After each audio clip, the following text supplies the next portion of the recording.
Hey everybody, today we are here with Yannick Ngongo, who is truly an inspiration, somebody who, when I met him, I said to myself, everybody needs to hear this guy's story. I mean, this man lived in Africa, was born in Africa, and left Africa to come to the United States to chase his dreams. And now at a young age of 23 years old, he has $4 million assets under management and 86 doors in Texas. Yannick, how you doing today? Man, my pleasure. I'm really happy that you invited me here. Of course. Fort Lauderdale is just amazing. Yeah. It's different from Dallas actually, but I never thought I would say this, but coming in the US, I love Dallas so much, feels like home. But now that I'm here, I'm like, if I had to move out of Texas, Fort Lauderdale would really be one destination I think I would get into. Yeah, Florida is that place where even people who, I mean, any state that you're from, right? It's one of those places where most people want to move to. It's a place where people visit when they come here. They never want to go back to wherever they came from most of the time. I can't relate. Especially if you come from up north and you have to deal with the snow and all that. People who come to Florida, they never want to go back. Yeah. Yeah, special place indeed. But okay, when I first met you, we met in Chicago at Vina's Multifi event. Yes. And that was, Wow. yeah, it was an awesome experience. I remember we were partnered up, and then we were partnered up with Ashley as well, and we were just doing business with everybody. We were raising funds, acquiring digital buildings. Digital buildings, Right, stuff like that. right. Trying to practice how multifamily actually work, but in a game set. Exactly. That was a really good game, actually. Yeah, that was cool. That was a good time. Yeah. And then afterwards, we got to go to the winners dinner and everything. And I remember that was a tough night because there was some adversity that you was thrown your way. And I remember in that moment, we got to know each other a bit deeper on a deeper level. And we were talking, and you told me your story, and I was just mind blown. Honestly, when you told me what you told me, that was the moment when I realized, I said, wow, a lot of people would benefit from hearing you speak about that story.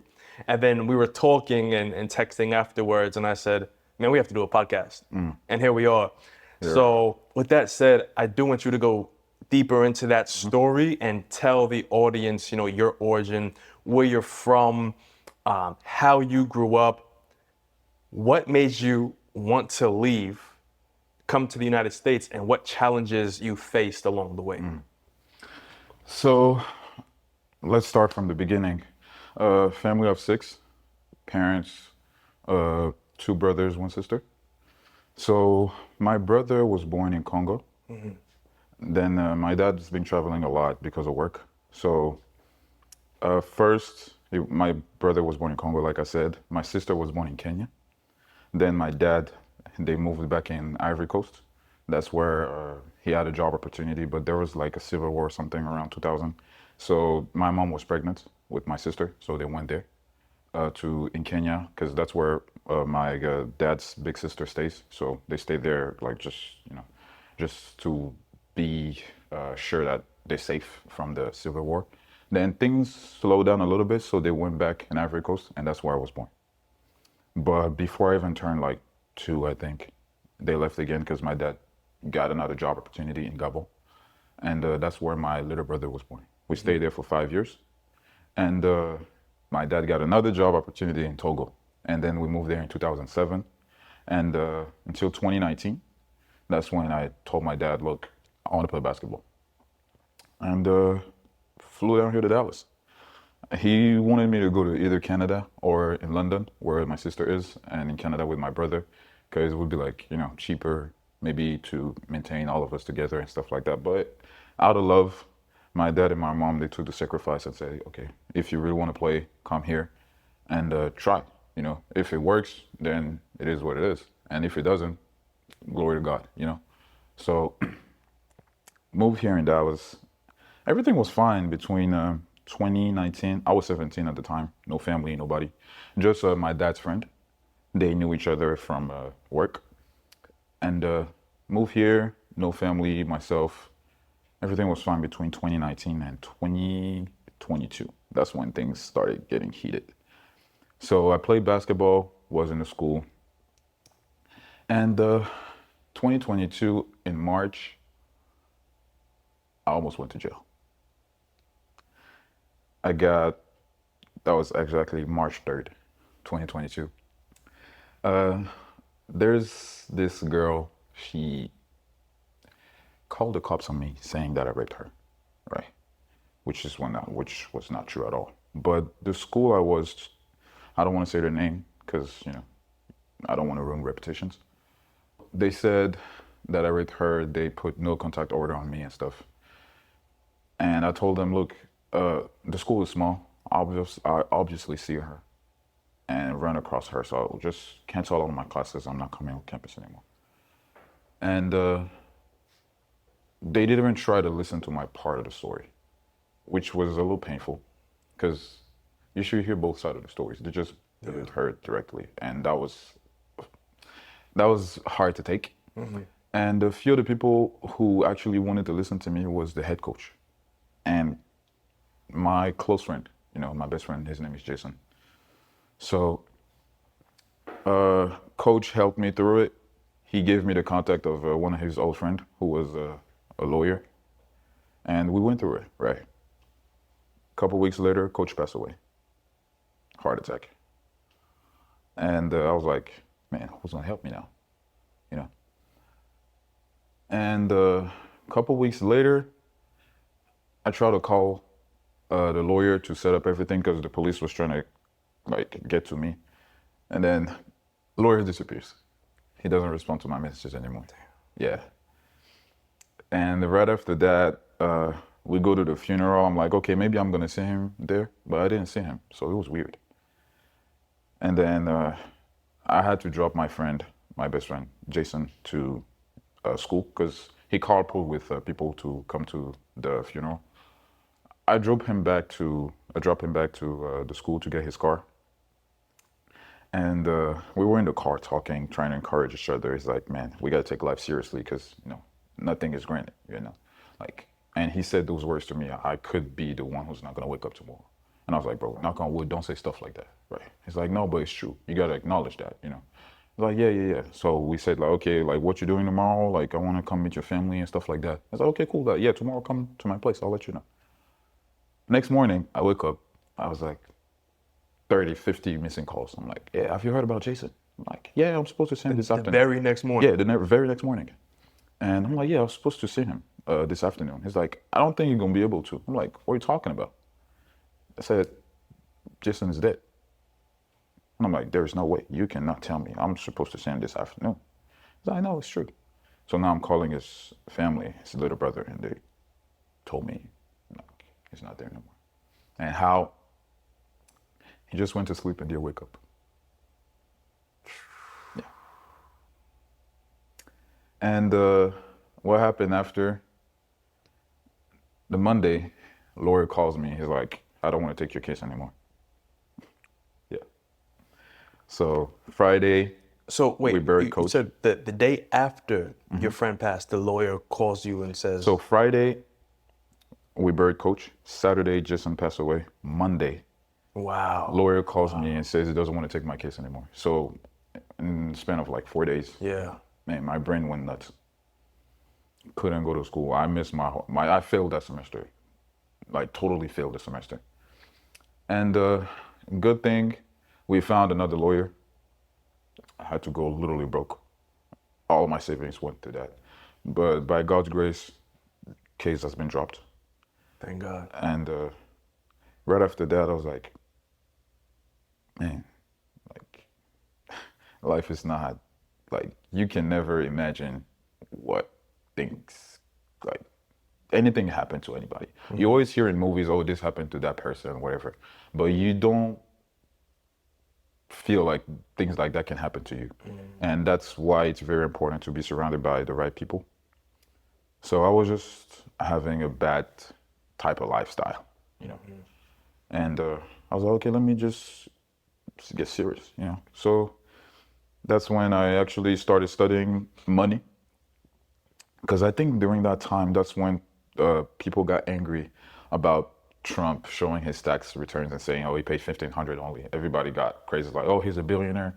Oh, tax the riches. Oh, he's stealing. It's supposed to be fair amount of taxes. I'm the type of guy, whenever I hear everybody saying something wrong about someone, instead of judging, I'm like, why it happened? Because I'm like, he's a billionaire. He only pays 1,500 in taxes. I don't remember the exact amount, but it was less than 2,000. What does he know that I don't? Exactly. And I look it up, and it's tax write-offs. And most of them comes from depreciation. And I'm like, where do you get most of it? Multifamily. Exactly. And here we are. Exactly. Wow. Here we are. Wow. Wow. Wow. Okay. So when you moved to the United States, or rather, how soon after you touched down in the United States did all this unfold? So I got in America, it was in 2019. All that mess started in 2022. 2022. So 2019. Okay. So I was 20 at the time. about 3 years. 3 years in. Yeah. And then that, okay, wow. So let me ask you, what do you think were the biggest takeaways from all of that trauma and hardship, and in which ways did that mold you into who you are today? Ooh. Okay. So great question. So one, I would say it made me realize that it's important to surround yourself with the right people. Whenever people say you are the sum of the 5 people you hang out the most with, it's really, really, really true. Yeah. And I can tell to that because I was around the wrong people, and look where it got me to. And I just changed the people I hang out with from 2022 to today. Look at where I am now. I'm here in Fort Lauderdale. Who would know I would be sitting here with you? What are the odds? You know, from somebody who grew up in Africa, coming here by myself, sitting here in Fort Lauderdale with you, like, what are the odds? You know, so that's one. And number two, it made me a tougher guy. And to be more careful about everything that happens around me. And I also have realized that God did not send me here on earth to be average. Exactly. Because time is limited. What are you going to do with that time? And I'm like, I could die tomorrow, which is true. So I want to make sure when I'm on my deathbed, I can say the sentence, I could have not done more. I don't want to be in my deathbed and saying, what if I was more serious into this? What if I had a closer relationship with God? What if I had a better relationship with my girlfriend, my wife, my kid, or whatever? I don't want to be in that what if life. I want to be there and be like, yes. Exactly. I did it all. And I could have not tried more. So it got me to work 100 times more. Right after the case passed, I was like, man, I cannot waste a single day not learning anything new that's going to get me to the next level. So from that day, I started watching at least 1 or 2 podcasts every single day. And I'm like, I cannot go 24 hours without learning something new about real estate. I don't remember when's the last time I spent 24 hours without saying the word real estate or hearing it. It might sound cocky, but it's actually the truth. Of course. Even my algorithm on my phone. Most people, I can say today, actually, I want to have one of the best algorithm on my phone. For a 23-year-old, my algorithm is on point. Some people, they just slide on social media, listening to whatever it is. Yeah. But me, I'm learning everything all the time. You know, I hear real estate stuff, stocks, crypto, like sports, politics, like it's always learning. So am I really scrolling social media? Not really, because I'm still learning all the time. So yeah. Exactly. You are taking every resource and have taken every resource that you could, and you're leveraging it and using it to actively and daily become who you are, but who you want to be. Yes. That's powerful.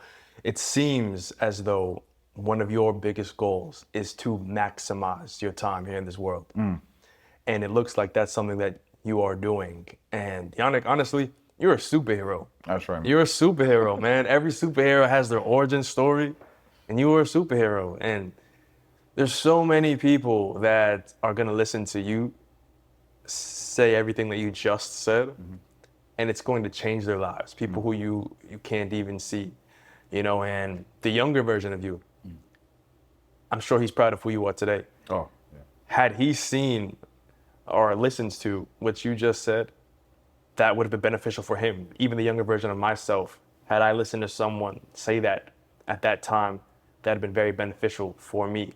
That's why I feel like it's important for us to just come out here and tell our stories and inspire people.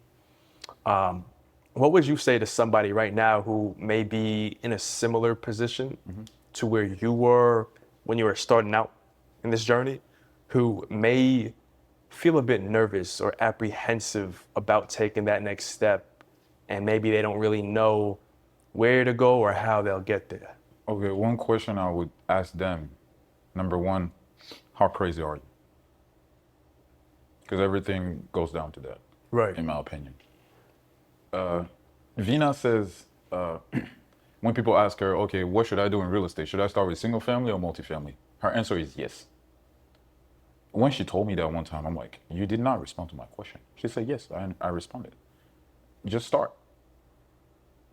Just start. Whatever you decide to start, just start. So now, to me, I can go along with that question and say, how crazy are you? I've never done wholesaling. I haven't been a real estate agent. I didn't do the fix and flip. I didn't do all of that. I studied all of it. But are you crazy enough to go and raise $1 million? If you're not that crazy, then don't do it. If you're crazy like me, go ahead and do it. Because that's the first thing I did. I could have decided to go fix and flip. I could have decided to do wholesaling.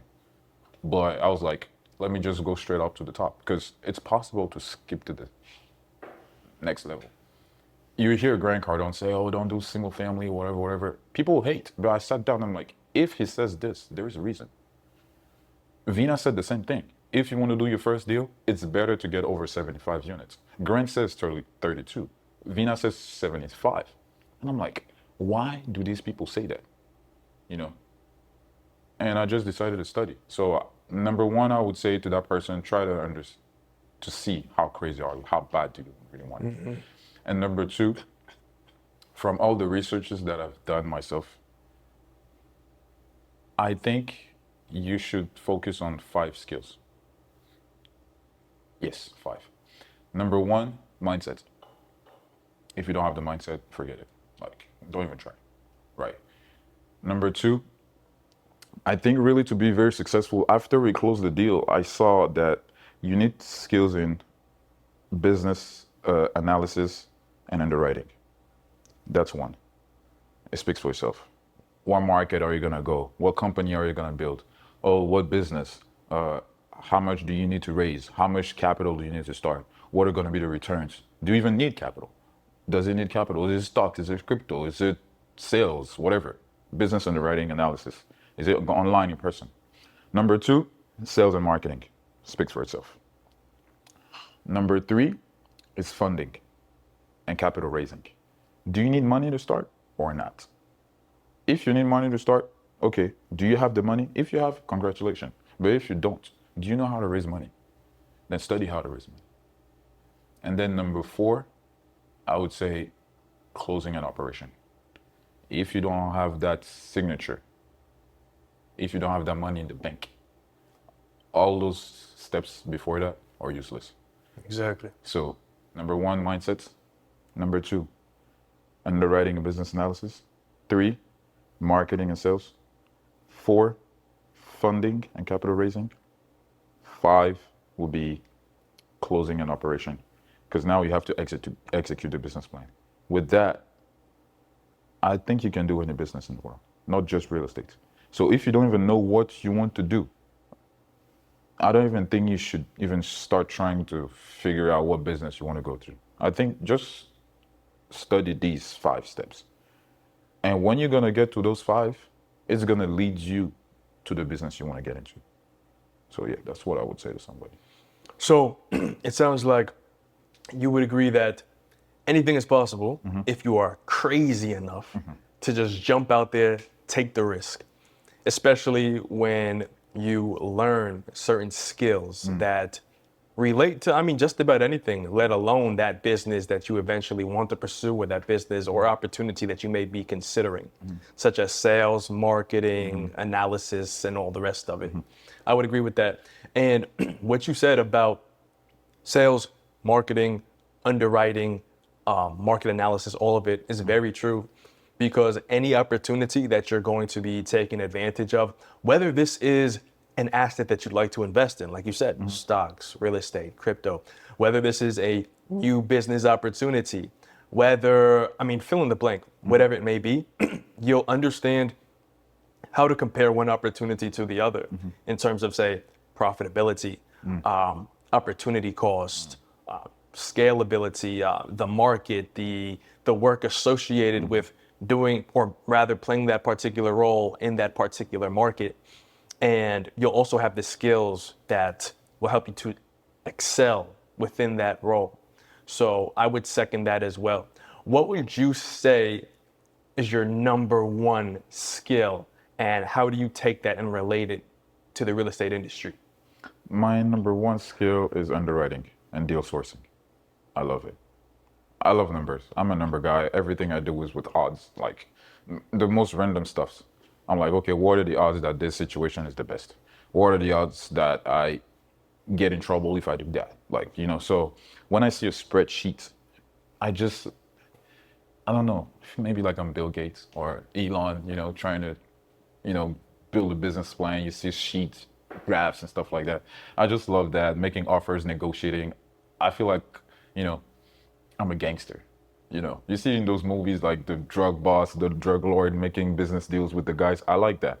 I'm not a big fan of operation. You know, I think it's something you have to delegate, but without me, there's no deal.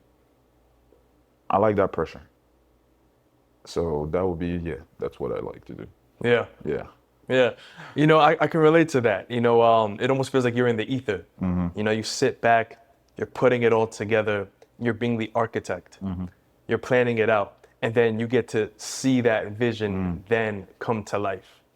Yeah, that's a beautiful thing. And it's funny how you mentioned how operations not your thing. That's what you like to delegate, hire out, whatever it may be. You're solely on the numbers. For myself, I love the operations. Wow. Yeah, I love the operations. Oh, You know, wow. like I just love being in the mix and just kind of putting the business plan in order and seeing it through, hiring the people, firing the people, just seeing the plan through, leading the ship, getting us from point A to point B. You know, so I think that's the beautiful thing as well about real estate. It's a team sport. Yeah. I love that aspect about it. It's a team sport. Everybody brings their unique superpower to the deal, and together we crush. And not only do we succeed for ourselves, but we help our investors to profit and make money. There's one thing I feel people don't want to do: work with other people. Yeah, They want to do it by themselves. right. Clearly, I was saying on camera, I didn't do that deal by myself. Yeah, I have a whole team behind me, especially the genius Morgan. Shout out to him, because he's from another planet, this guy. Like, if he wasn't there, I would not be able to get that deal done. Clearly, he's a better capital raiser than me. We raised 1.8 million for the whole thing, right? If he wasn't here to really back me up and teach me how things were happening, you had Vina to coach us. Vina tell us like, okay, you have to say this, this, this, and that. She literally put some scripts in the whole community for us to really understand and say, okay, if you had that question, if you have this happening, if an investor stops you and say, oh, I don't want to do, like, how do you handle rejection and stuff like that? If I didn't have that team behind me, I have coaches. Like in the basketball team, you have a point guard, you have a shooting guard, you have the referees, you have like coach, head coach, you have coach assistant, like you have the whole team. And that makes a team go to championship, right? So if you think you're gonna do any business by yourself, you're not gonna make it. We have to be honest. If you think you want to do your business by yourself, oh, I don't want to talk to people, I want to say this to them, oh, I want to keep it for myself. Okay, your business is great. If nobody knows about it, how are you gonna sell it? How are you gonna sell it? if you don't try to share your story with other people, how are people going to invest in you? That's one. If you don't try to meet other people, you might be good at something, but if you try to be good at everything, you'll be bad at everything. You will be good at nothing. So focus on what you're good at, and what you're bad at, find someone that's going to be good at that thing. So those 5 skills that I talked about, I'm good in underwriting, right? But not that good in everything else. That's why in our team we have somebody to fill each of these spots. Now we are the inventors. Exactly. Exactly.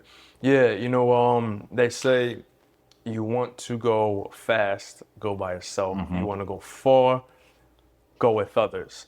And that's the thing. It's if you really want to make a lot of money, you have to provide a lot of value. You have to help a lot of people. You have to take a lot of people with you.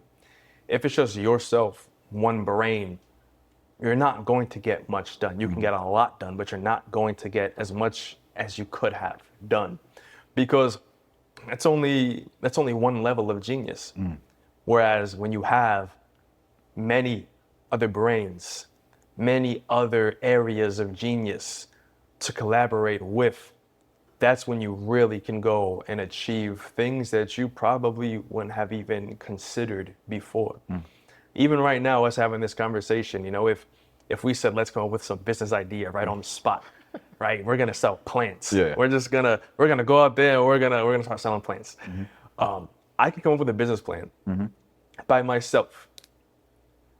That business plan is not gonna be as good as it could have been if you and I, Sat down. right, and Khan over there behind the camera, if we all sat down and strategized, how can we make these plants or this plant business the best plant business? We wouldn't be as successful on our own. It'd be better together. Collaboration is what the game is about. So I second that as well. I joined Multifi when I met Vina in a meetup. That was in March. Yeah. If I remember, March 26th. Yep. March 26th, 2022. I met her and she was so genuine. And I was like, okay, let me join the community. So I joined the community and I told her, what was the fastest that anybody in the community has done a deal? And she looked at me, she's like, well, like before getting on a contract, closing and all of this, you might have to think about like 6-7 months, And I looked at her and I was like, I don't have my working permit now, so I cannot take actions, right? The second I have my work permit, I'll beat that number. And I'm still wondering how she felt about it the first time I saw her, because she was probably like, this kid is talking nonsense, I never asked her that question. How did she feel that day? That's some question I asked her actually. Yeah, you gotta circle back. Yeah, I asked her that question, but told her. And then July, I got my work permits. In the meantime, I was learning multifamily, the basics. I learned most of it by myself, to be honest, because I read books, watched videos, stuff like that. And when I got in there, the only thing that was missing was underwriting. I didn't know how to underwrite, right? So July, I got my work permit. Between July and August, no, July and September, yeah, because that's in September we got on the contract. Guess how many deals I underwrote? How many? 300. 300 deals. I'm not saying 300 deals looked at, underwrote. Underwrote. So how many deals I had to look at? Yeah, that's a lot. I can't count. Yeah. 300. By the time I got to 300, I saw so many deals that I started to pick up sometimes. I just look at a deal, I'm like, okay, it's a 50 units, and the utility bills. I just seen the T12, for example, which is the trailing 12 month of expenses. If people don't know what it is, I look at a T12, and I'm like, and I see, for example, 300 grand on 100 units. This is impossible. I just know it's too much. What's going on? And now I call the broker, and I can tell. Somebody who haven't done enough underwriting cannot notice that this is weird, right? On 100 units, it should be around like 100 grand, something like that. If you see like 200, 300, you're like, oh, this is weird, So that's an example of how I got really good at it. And then Morgan came up to me one day. He's like, hey, Yannick, can you take a look at this deal? And I'm like, I look at the offering momentum. Man, I know this deal. I know. I've seen this somewhere.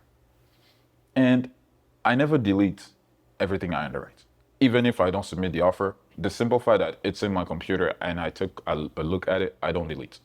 I have this file of bad deals I keep all the time. So I go back to it and I'm looking at it. I saw it was asking for $4 million.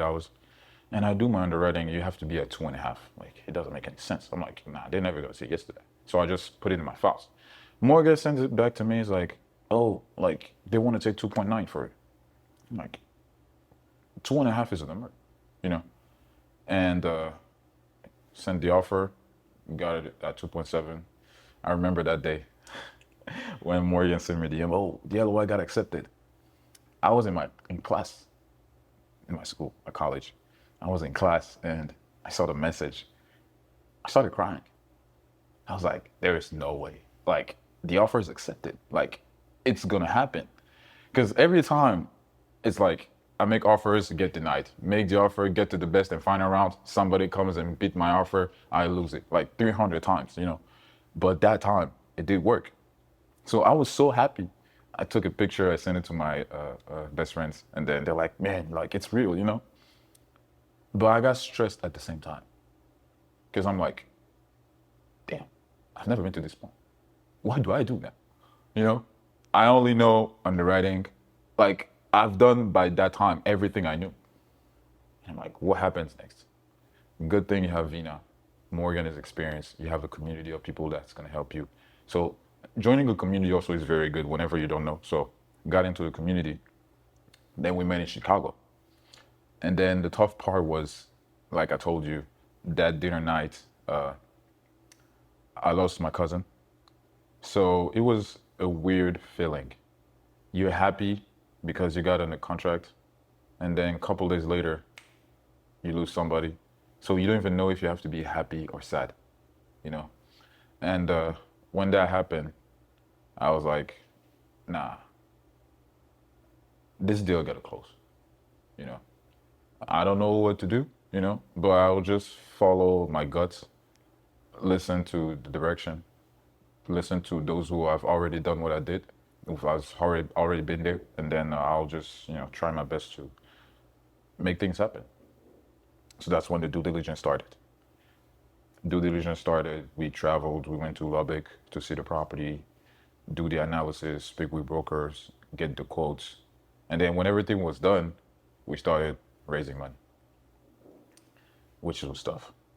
Never give a script to any, I never pitched a deal to anybody at that time. But the good thing is when you watch so many salesmen on the internet, you kind of know what they say to people, so you have to try. I'm introverted, right? Which is hard to believe sometimes, but I'm very introverted. So the good thing that it's behind the phone, they don't see me. So one thing I was good at is attracting the investors, but closing them I was not that good at. So I just transferred it to Morgan, and he's the master closer. So like when I sent it to him, finish the problem, the work, and then we ended up raising. At the time, we needed 1.3 million. So whenever you got to 1.3 million, 2 or 3 days before closing, we're supposed to close on December 21st. No, 27th. Yeah. And on the 21st or 2nd, we get a call from the lenders. And they were supposed to lend us 75% of the total cost, loan to cost. And they call us back and they say, no, we're not going to lend you 75% anymore. We're going to do 64. I'm like, what? So now we have to bring more money to the table, 400 grand. So we had to go all the way up to 1.8 million total. So I was like, yeah. Because when we raised the whole 1.4 million, actually, I was wrong. I made a mistake. It was, we needed 1.4 million to close. So now we missed 400 grand. So we got to 1.8. When we raised the whole 1.4, Morgan called me and I started crying. Because I was like, I didn't want money to be the reason why we can't close. Right. Because I'm like, if we have all the money, there's nothing that can stop us from closing it. We already agreed about the loan docs with the lenders. We already, like, everything was set. We had insurance, we had everything, you know, everything was set. But I didn't want money to be a problem. So when I heard that we raised the whole thing, I started crying because I'm like, it's going to happen, you know. And then that thing happened when the lenders changed the loan docs, and like a whole heart attack. Morgan was mindset is down. I'm crying because I'm like, man, like I have to prove wrong to a lot of people, you know. Like a lot of people told me, Yannick, you're not gonna be able to do it. Like it's too big. You should start being an agent. You should do maybe wholesaling, fix and flip. Like you should start small. Why did you go too big? You know. And in my mind, I was like, maybe what if they were right? I did all this and now like it's not gonna work. But I sat down and I was like, okay, let's take a couple of days off. That was during Christmas. What are we gonna do? Got a call with Vina, and she gave us a list of advices. 24 hours later, 400 grand. 24 hours later, got the 400 grand. And then when we got it, I remember that day, I was at home and I was cutting hair actually, because I'm a barber, right? I cut at home. And then Morgan, he called my roommate, Mohammed, and he said, hey, like, it happened, like, record Yannick reactions, right?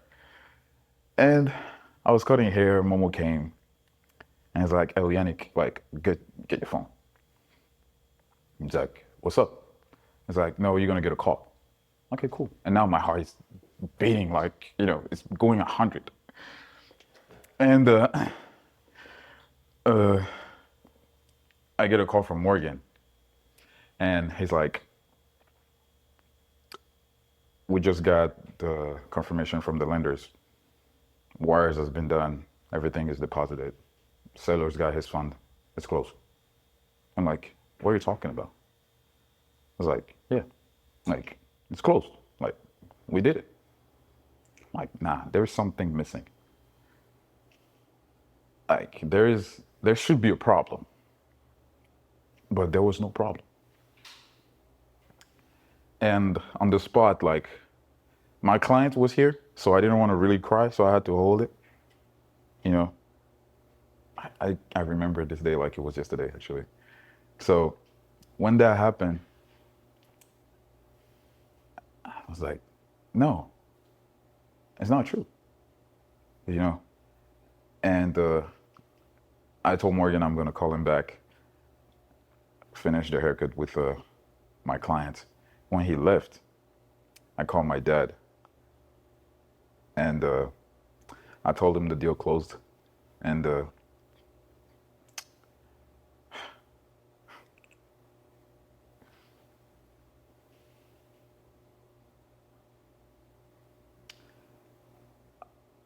it's not even about money anymore. Because I looked at myself on everything I've been through, you know, and I'm sitting down and I'm like, you're 23, you didn't put any money in the deal, and you just bought 86 doors worth $4.3 million. What are the odds of this happening? And this is why we do what we do, actually. Ocean Ridge Capital, we focus on elevating the standard of affordable housing, you know. We could have decided to go buy A-class building, luxury apartments, you know. But are we really helping the housing shortage in America? Not really. Those $3,000 rents, $2,000 rents, who can pay that? The wealthy, the comfortable, those who have the money. Do you think about the single mother who cannot take care of her kids that's down the street? Do you think about the 17-year-old kid who got kicked out of his house? They can maybe only afford $650, but they don't want to go to those $650 rents because it's in a bad neighborhood. What if there were some affordable apartments safe, where those 650 rents can welcome some kids that could be 17, 18, 19, 20, 23-year-olds who could one day buy a $4 million deal. This is where we want to be at. Everybody has a future. Everybody has a chance. But when you just focus on the big stuff, who are you really helping? I like impacts. This is what we do. Morgan explained me the vision of the company when I joined him. I understood it. But the day we closed it, that feeling that I had, Yannick, you did it. I want anybody to be able to feel something like that, you know? Because it doesn't matter where you're from. It doesn't matter what's your background. It doesn't, because some people, I hear people saying, oh, it's hard to get funding when you're black. Oh, it's hard to get funding when you're a woman. It's hard to get funding when you're Hispanic. It's only for the white people or whatever, whatever. Well, look, this deal happened. They don't even know I'm black. We got a loan for more than $2 million. They don't even know I'm black. How did I do that? You know, when you surround yourself with the right people who's going to teach you the right things to say, the right places to go, what to say, what, anything is possible. So, yeah, this is how it happened. I still can't believe it until today. You know, who would know that I will be able to do something like this even before I graduate college? Wow, that is incredible. I know that's surreal. I know you were experiencing a lot of emotions all at once when that moment came and you realized that this was real and you're actually going to be able to achieve this thing that you worked so hard for, this thing that you thought of. It was a concept. It was an idea in your mind. Something that you may or may not have even realized that you put out further than it actually was, so much so that when the moment came, you didn't believe it. You said, no, something's wrong. Yeah. Something's wrong. I'm still practicing. I'm still preparing. I'm still getting ready for it. It's not time yet.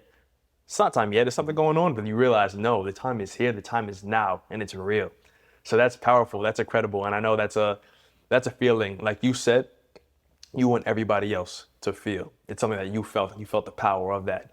And I believe anyone watching, you just learned that your excuses are crap. Do the thing. There's no but the no. Do the thing. Fact. Stop the nonsense. Just Fact. do it.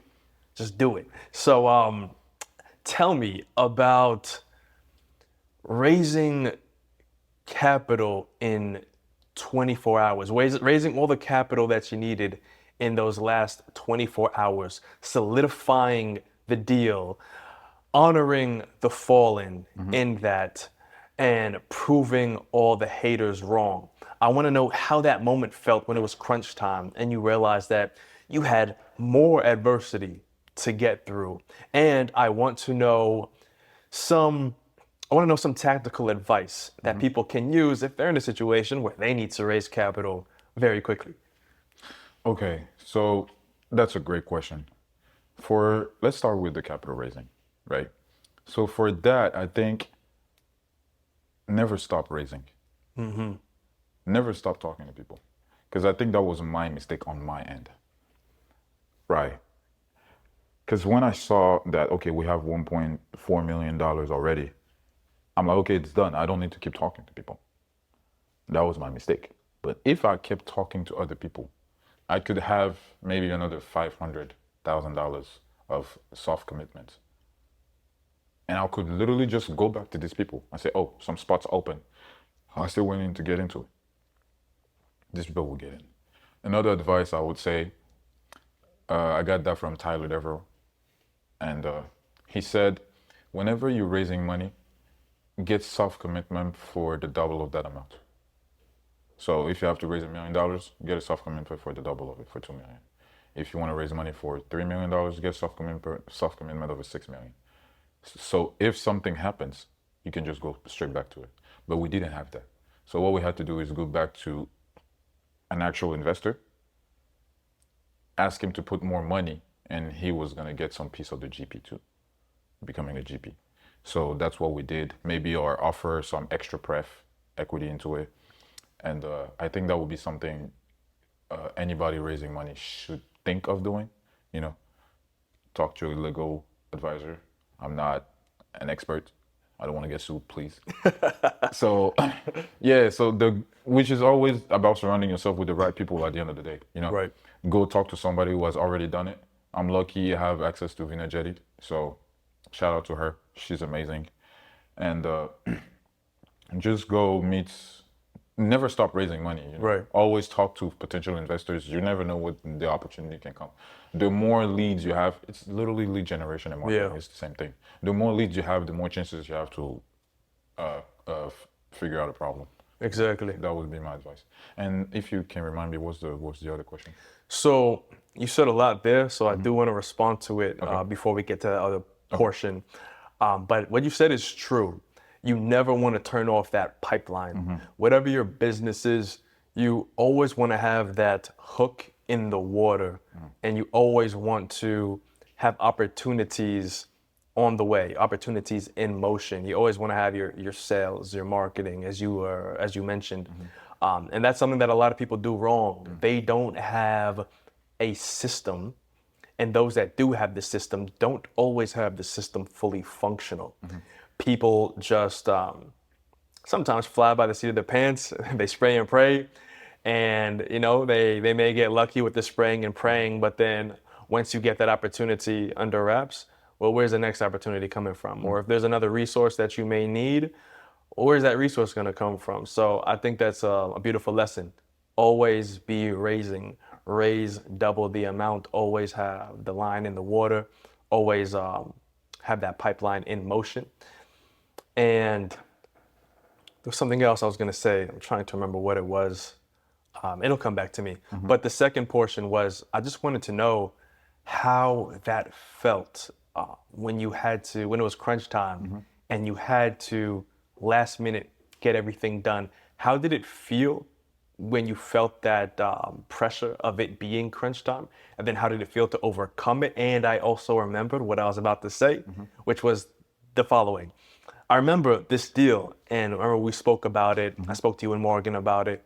And I remember that I was going to help you, connect you with an investor that fell through. But I remember you letting me know. So I saw it firsthand. I remember you letting me know, hey, this just happened. We need capital. We need it fast. And I remember that you were stressed out. You know, you were saying like, how are we going to get this done? Yeah. And I think that's a testament to the fact that you're never done. And there's always problems. Always. So you might as well do the thing you want to do and keep doing it. There is no point that you arrive at. You know, you just have to keep working. You get stronger, you have problems, and the problems, they go on your shoulders and you hold them up long enough to where you can carry the weight of other problems. And those problems in the beginning, they seem smaller because you get stronger. But yeah, I want to know how you felt in that moment, realizing that you had these challenges to overcome, and then the feeling of overcoming that last minute challenge. Okay, so in that moment, there is one thing I do, you know, when I'm stressed out. I have the Rubik's Cube, right? Yeah, me too.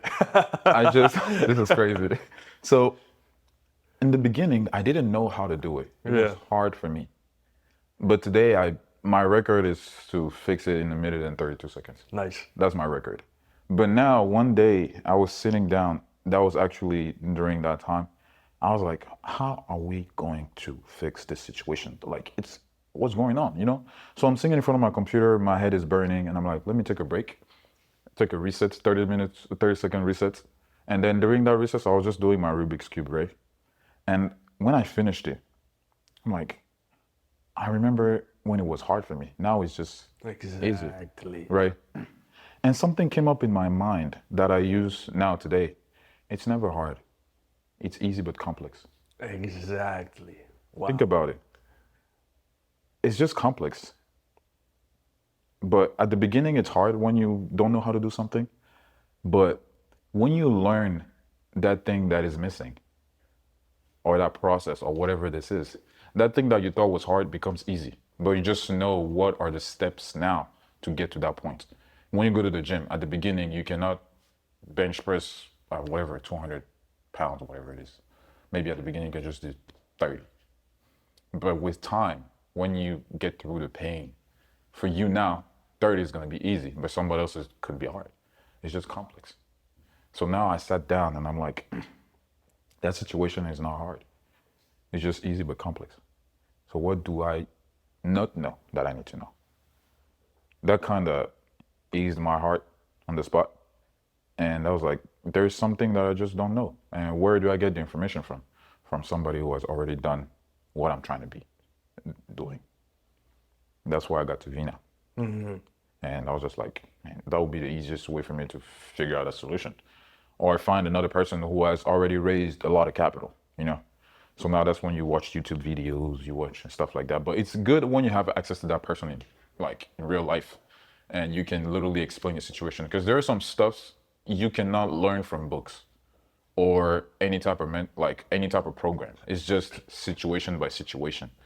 There's no book on how to deal with foreclosure. Like, it's just somebody who overcame it who can tell you, okay, when you're in foreclosure, this, because every foreclosure is different, you know.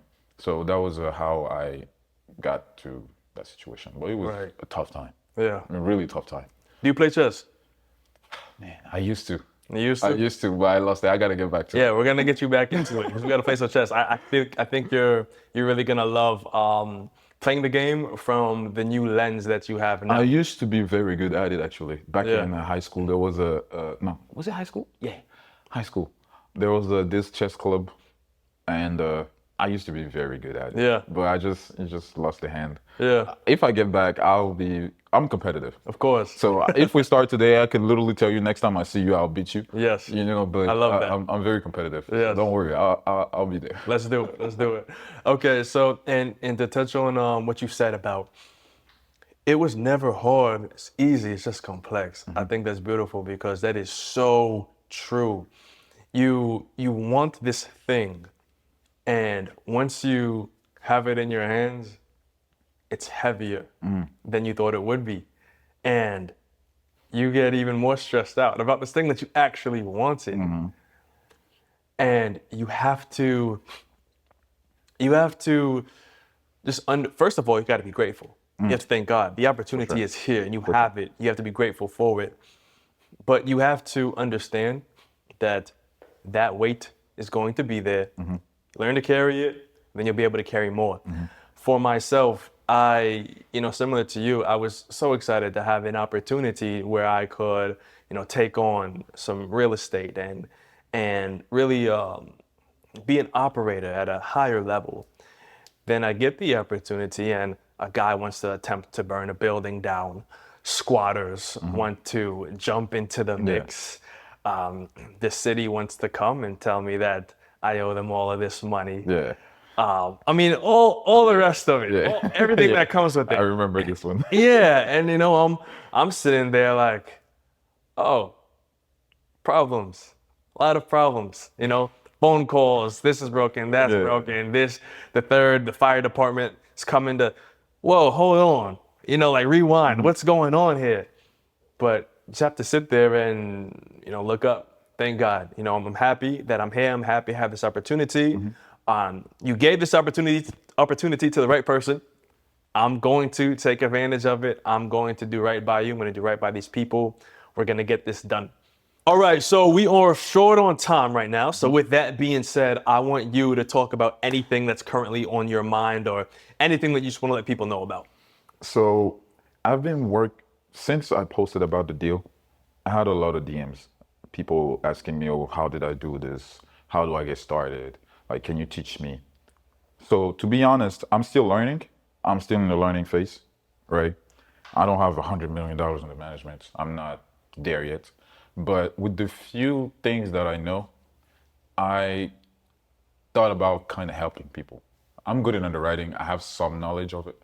So if I can help the random person to just maybe understand the basics of multifamily, and maybe he's gonna try to get into it.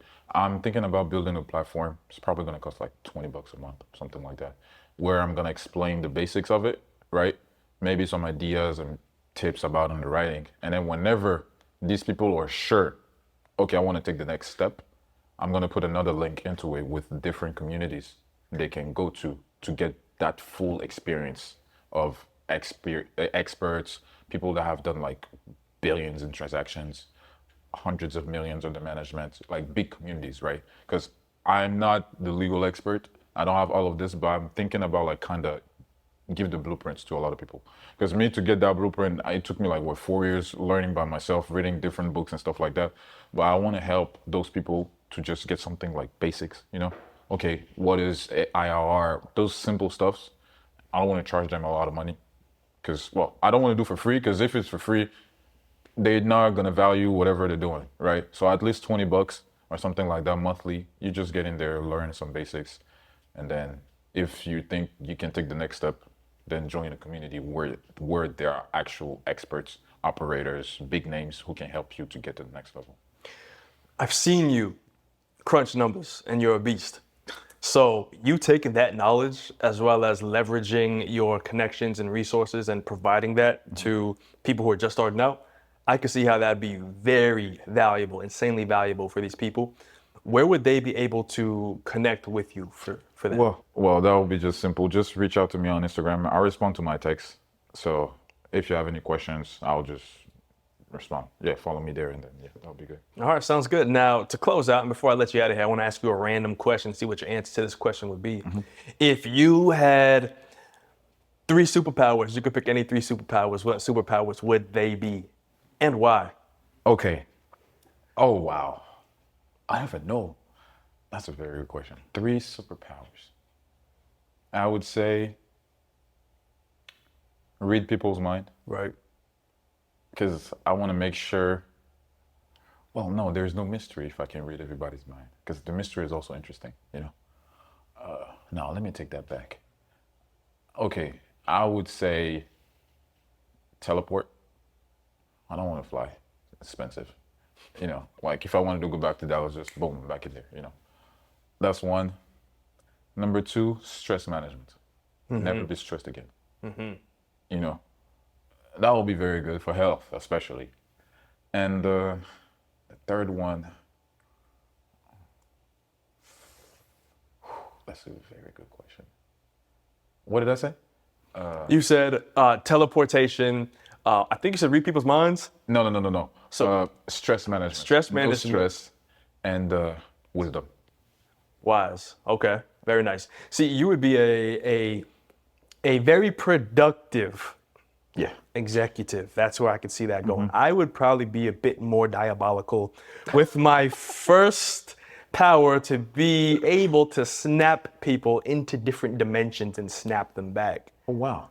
Yeah, but we'll talk about that on part 2 because we're going to close this podcast here. You'll see us for part 2 where we're going to go over faith as well as some higher level real estate tactics and advice as well for those in the field or those considering getting into the field. So thanks for hanging out with us today and we'll see you on the next one.